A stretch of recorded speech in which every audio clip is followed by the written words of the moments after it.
মানুষের জীবনের সবথেকে মূল্যবান সম্পদ কোনটি? টাকা পয়সা, অর্থ সম্পদ, ধন দৌলত এগুলা নাকি অন্য কিছু?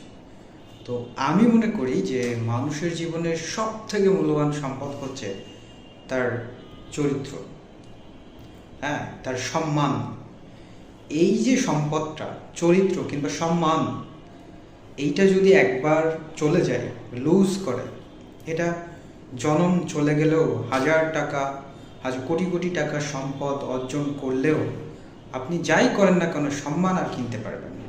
সুতরাং আপনার জীবনের সব থেকে মূল্যবান সম্পদ হচ্ছে আপনার চরিত্র, আপনার সম্মান। সুতরাং এই যে মূল্যবান সম্পদ সব থেকে, এই সম্পদকে যদি ঠিক রাখার চেষ্টা করা যায়, যে নিজে ইচ্ছা করে যে আমি আমার চরিত্র নামক যে সম্পদটা আছে, এই সম্পদটাকে আমি গুছিয়ে রাখবো সুন্দর করে। আমরা যেমন ব্যাংকে টাকা জমা রাখি, আমাদের এই চরিত্রটাকেও আমরা আমরা নিজেদের ব্যাংক মনে করে সুন্দর করে গুছিয়ে রাখতে পারি, তাহলেই আমাদের চরিত্র নামক সোনার হরিণটিকে আমরা সুন্দর করে গুছিয়ে রাখতে পারবো, যদি চেষ্টা করি।